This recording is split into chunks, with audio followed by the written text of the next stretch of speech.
신앙 철학이 필요한 이유. 만물도, 세상 지식과 학문도 창조주와 연결하여 보고 듣고 깨닫지 못하면 학문의 세계, 육의 세계에서 끝납니다. 고로 죽은 학문, 죽은 지식이 됩니다. 모든 학문과 지식은 창조주 하나님이 창조하신 데서 나왔습니다. 고로 모두 하나님과 연결시켜 깨달아야 됩니다. 어떤 집에 가서 주인 이야기는 안 하고 집 구경만 하고 나온 자는 핵이 없고 생명이 없는 지식만 소유한 자입니다. 고로 감동도 없고 그 지식은 재미없고 지겹고 기쁨도 뜻도 없습니다. 하나님 앞에 인생들도 그러합니다. 인간 자체, 만물 자체, 세상 학문과 지식 자체에서 놀고 끝나면 허무하게 육으로 끝납니다. 철학도 절대자 하나님과 연결시켜 깨닫지 못하면 지극히 육적인 논리와 학문과 지식에서 끝나는 죽은 철학이 됩니다. 그 철학으로는 인생길도 못 찾습니다. 그저 인생만 논하다가 끝납니다. 학문은 육적인 것을 논하고 신앙은 영적인 것을 논하고 배우고 행하여 영원한 것을 얻습니다. 육이 죽어도 영으로 얻고 누리니 육적인 것과는 비교가 안 됩니다. 정신적 지도자가 필요한 이유. 인생들은 각종 무거운 짐을 지고 고통 속에 살고 있습니다. 죄를 짓고 해결하지 못하고 무거운 죄짐을 지고 살고 있고 또 각자 삶을 살면서 당하고 겪는 일들로 인하여 걱정, 근심, 염려의 짐과 일에 무거운 짐을 지고 살고 있습니다. 인생들에게는 저마다 고통들이 있습니다. 앞에 장애물과 옆에 걸리는 문제들이 있습니다. 서로 존재하기 위해 가다가 서로 걸리고 부딪히고 누군가의 말로 마음이 밟히고 떠밀리고 강자들에게 눌리고 두려움을 느끼고 삽니다. 저마다 걱정, 근심, 염려, 고통, 고생이 없는 자가 없고 그 나름대로 짐을 지지 않은 사람이 없습니다. 모두 그동안 겪어봤습니다. 모두 인생 고통의 멍에를 메고 살고 있습니다. 이는 무거운 멍에들입니다. 이미 하나님께 와서 무거운 멍에를 해결하기도 했지만 아직도 근본으로 완전히 해결하지 못하고 무거운 멍에를 메고 사는 자들이 많습니다. 고로 하나님과 연결시켜 제대로 깨우쳐줄 정신적 지도자가 필요합니다. 정신적 지도자를 만난 3명의 이야기를 살펴보겠습니다. 정신적 지도자를 만난 3명의 이야기. 예수님을 만난 베드로.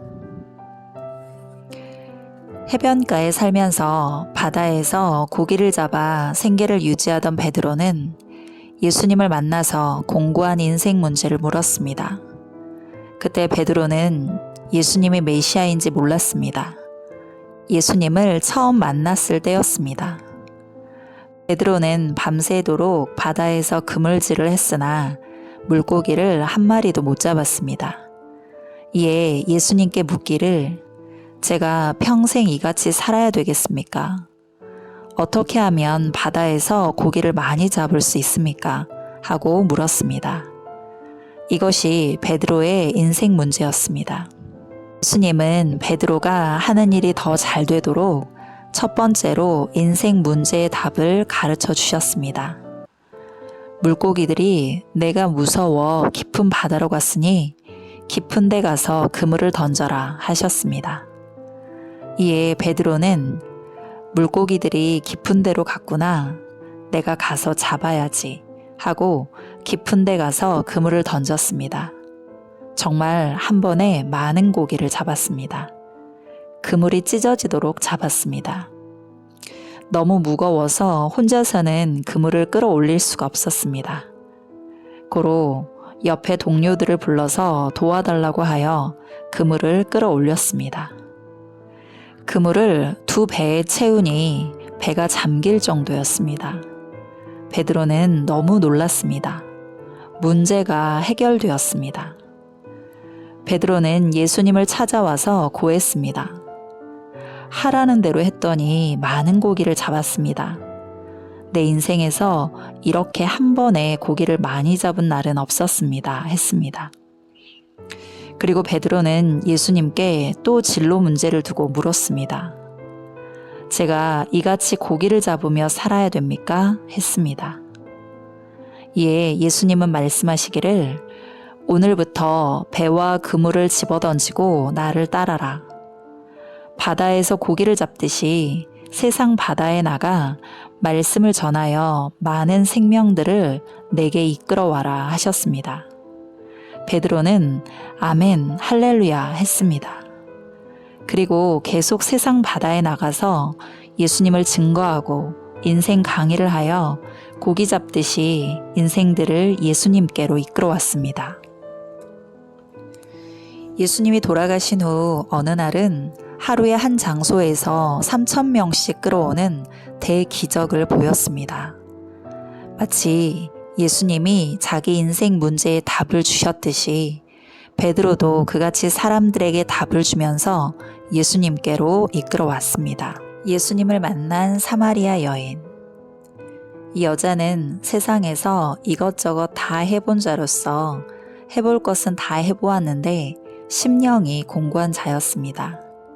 이 여자는 많은 남자들을 사귀고 사랑하기도 했지만 사랑에 대한 만족이 없이 사는 공고한 자였습니다. 그러던 어느 날 예수님을 만나 인생 면담을 하게 되었습니다. 이 여자 역시 예수님이 메시아인 것을 몰랐습니다. 이 여자는 인생의 멘토, 즉 정신적 지도자를 찾기도 하는 자였습니다. 자기를 구원할 자를 기다리는 자였습니다. 여자들은 특히 인생에 진로 문제가 많습니다. 예수님은 이 여자의 이런저런 인생 문제를 놓고 한마디로 대답하셨습니다. 나를 따라라. 내가 문 남자들을 사랑해도 더 권고하다. 나를 사랑하여라 하셨습니다. 그 속에 모든 답이 다 들어있었습니다. 인생 지도자를 만나는 문제, 사랑 문제, 인생 공고한 문제가 그 한마디로 해결됐습니다.